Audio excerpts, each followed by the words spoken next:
GST ভর্তি পরীক্ষার জন্য যারা প্রস্তুতি নিচ্ছেন আজকের এই আলোচনাটা তাদের জন্য একটা কমপ্লিট ব্লুপ্রিন্ট হতে চলেছে।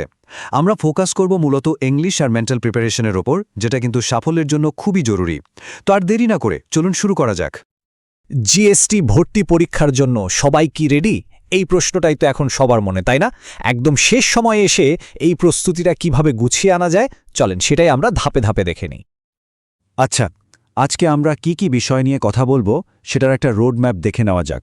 প্রথমে আসছে মানসিক প্রস্তুতি, এরপর ইংরেজির মুখস্থ করার অংশ, তারপর কিছু গ্রামার টপিক আর অন্যান্য গুরুত্বপূর্ণ পার্ট, আর একদম শেষে থাকবে ফাইনাল প্রস্তুতির জন্য কিছু সাজেশন। যে কোনো বড় পরীক্ষার আগে, পড়াশোনার শুরুরও আগে প্রথম যে কাজটা করতে হয় সেটা হলো মানসিক প্রস্তুতি। মনটাকে ঠিকঠাক মতো গুছিয়ে নিতে পারলে সফলতার দিকে কিন্তু অনেকটাই এগিয়ে যাওয়া যায়। তো সফলতার প্রথম ধাপই হলো মেন্টাল প্রিপারেশন। আমি জানি এটা বলা যতটা সহজ, করাটা ততটাই কঠিন। অনেকেরই হয়তো ঢাকা বা রাজশাহী বিশ্ববিদ্যালয়ের রেজাল্ট আশানুরূপ হয়নি। সেই রেজাল্টটা মাথা থেকে একদম ঝেড়ে ফেলতে হবে। যা হয়ে গেছে সেটা তো আর বদলানো যাবে না, তাই না? তাই সব হতাশা আর সব দুশ্চিন্তা বাদ দিয়ে একদম শেষ পর্যন্ত ফাইট করার একটা জেদ মনে আনতে হবে। চলেন আজ থেকেই নতুন করে ঠিক করি যে নিজের বেস্টটা দিয়ে এবার চেষ্টা করতে হবে। ইনশাআল্লাহ কেউ খালি হাতে ফিরবে না। এটা শুধু একটা লাইন না, এটা একটা বিশ্বাস। মনে রাখতে হবে, ধৈর্য ধরে একদম শেষ পর্যন্ত যদি চেষ্টা করা যায় তাহলে তার ফল অবশ্যই পাওয়া যায়। এই বিশ্বাস আর আত্মবিশ্বাস, এই দুটো জিনিসকে সাথে নিয়েই কিন্তু সামনে এগোতে হবে। আচ্ছা, মানসিক প্রস্তুতির পর এবার আসা যাক ইংরেজির কথায়। জিএসটি পরীক্ষায় ইংরেজির একটা বিশাল অংশই কিন্তু মেমোরাইজিং পার্ট বা মুখস্থ নির্ভর। আর সত্যি বলতে এইখানেই কিন্তু আসল খেলাটা হয়। এই পার্টে যে ভালো করবে, চান্স পাওয়ার দৌড়ে সে অনেকটাই এগিয়ে যাবে। এই ব্যাপারটা একদম পরিষ্কার করে বুঝতে হবে।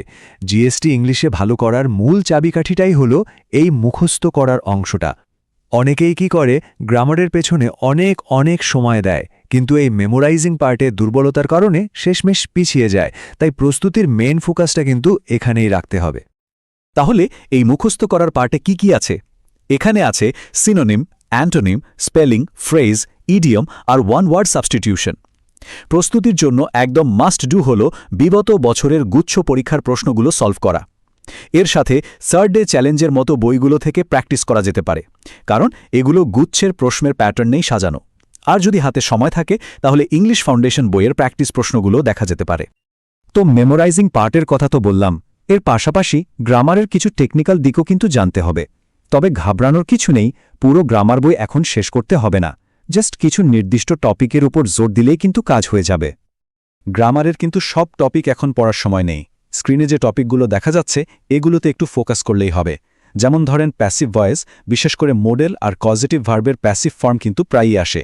এর সাথে sequence of tense, subject verb agreement আর সাবজেক্টিভ ভার্বের মতো টপিকগুলো খুব ইম্পর্ট্যান্ট।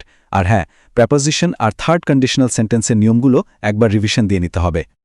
মুখস্থ আর গ্রামার তো হলো, এর বাইরেও কিন্তু আরও কিছু ছোটখাটো কিন্তু গুরুত্বপূর্ণ বিষয় আছে যেগুলো ইংরেজি প্রস্তুতিকে একটা কমপ্লিট প্যাকেজ বানাতে সাহায্য করবে। এগুলোকে বলতে পারেন প্রস্তুতির ফাইনাল টাচ। স্পেলিং থেকে কিন্তু প্রায় প্রশ্ন আসে, আর এটা মনে রাখার বেস্ট উপায় কি জানেন? লিখে প্র্যাকটিস করা। এর সাথে ফিগারেটিভ ল্যাঙ্গুয়েজ যেমন সিমিলি, মেটাফোর, পারসনিফিকেশন, এগুলো থেকেও প্রশ্ন চলে আসতে পারে। কনজাংশনস বা কানেক্টরস আর হু দিয়ে শুরু হওয়া ইন্টারোগেটিভ সেন্টেন্সের ভয়েস চেঞ্জের নিয়মগুলো একটু দেখে রাখা ভালো।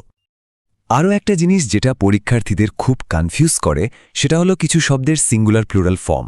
যেমন দেখেন, অ্যাপেন্ডিক্সের প্লুরাল হলো অ্যাপেন্ডিসেস, আবার মিডিয়ামের প্লুরাল হলো মিডিয়া।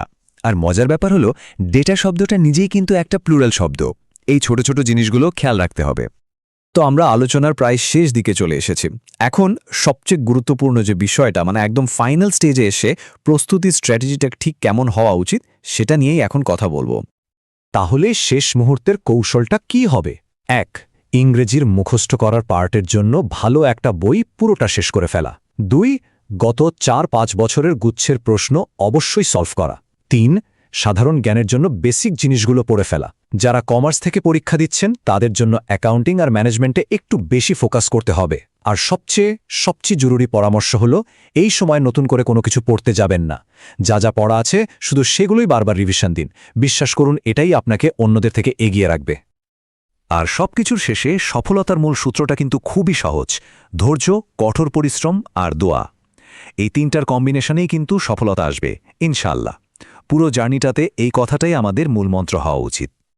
সবশেষে একটা প্রশ্ন রেখে যেতে চাই, কোন বিষয়টার প্রতি সত্যিকারের প্যাশন কাজ করে, মানে কোন সাবজেক্টটা পড়তে আসলেই ভালো লাগে। কারণ দিন শেষে এমন একটা বিষয় কিন্তু বেছে নেওয়া উচিত যেটা নিয়ে আগামী 4টা বছর পড়তে ভালো লাগবে। শুধু একটা সিট পাওয়াই তো শেষ কথা নয়, আসল লক্ষ্য হলো এমন একটা ভবিষ্যৎ গড়া যেখানে নিজের পছন্দের বিষয় পড়ার আনন্দ থাকবে।